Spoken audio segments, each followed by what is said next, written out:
భగవంతుడు ఉన్నాడని గుర్తేమిటో తెలుసా? ఇక్కడ పెద్దాపురంలో పోలీస్ మీట్ అయింది. నా దగ్గరికి ఒక పోలీస్ అధికారి వచ్చారు. వచ్చి నాకు ఆయన భగవంతుడు ఉన్నాడు అనడానికి, గురువు గారు నేను చదువుకున్న చదువు, నేను చేస్తున్న ఉద్యోగమే సాక్ష్యం అన్నాడు. నేను తెల్లబోయి అది ఎలా అన్నాను అంటే, ఆయన అన్నాడు, నేను వేలిముద్రల నిపుణుణ్ణి గురువుగారు.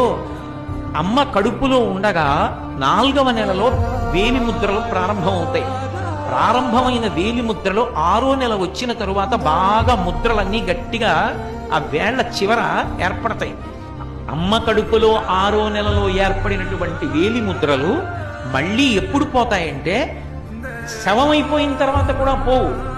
డీకంపోజిషన్ అంటాం. డీకంపోజిషన్ అంటే ఆ శరీరం ఇంకా చివికిపోయి బ్రహ్మాండంలో కలిసిపోవడానికి సిద్ధపడిపోతుంది, ఉబ్బిపోయి పగిలిపోవడానికి. అలా వికారమును చెందిపోయిన తర్వాత అప్పుడు మాత్రమే వేలిముద్రలు మారతాయి. అప్పటి వరకు వేలిముద్రలు మారవు.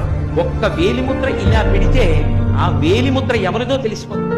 ఇంత చిన్న వేలు మీద గీతలు గీసినప్పుడు ఇన్ని కోట్ల మంది గీతలలో ఎవరికి గీసిన గీతలా ఇంకోటి గీతలు గీయకుండా గీయగలిగిన మహాశిల్పి ఒకడు ఉన్నాడు. వాడు లేకపోతే ఈ గీతలు ఎక్కడి నుంచి వచ్చాయి? వాడు ఉన్నాడనడానికి నువ్వు ఎక్కడికో వెళ్ళక్కర్లేదు. నీ వేళ్లు చాలు, వేలి మీద గీతలు చాలు. నేను ఎన్నో కాగితాల మీద ఎన్నో వ్రాతలు రాశాను. అవన్నీ నీళ్లు పడితే చింపిపోయి తడిసిపోయి అక్షరాలన్నీ కూడా ఇక కనపడకుండా పోయాయి. కానీ పుట్టినప్పటి నుంచి చేయి కడుగుతూనే ఉన్నాను.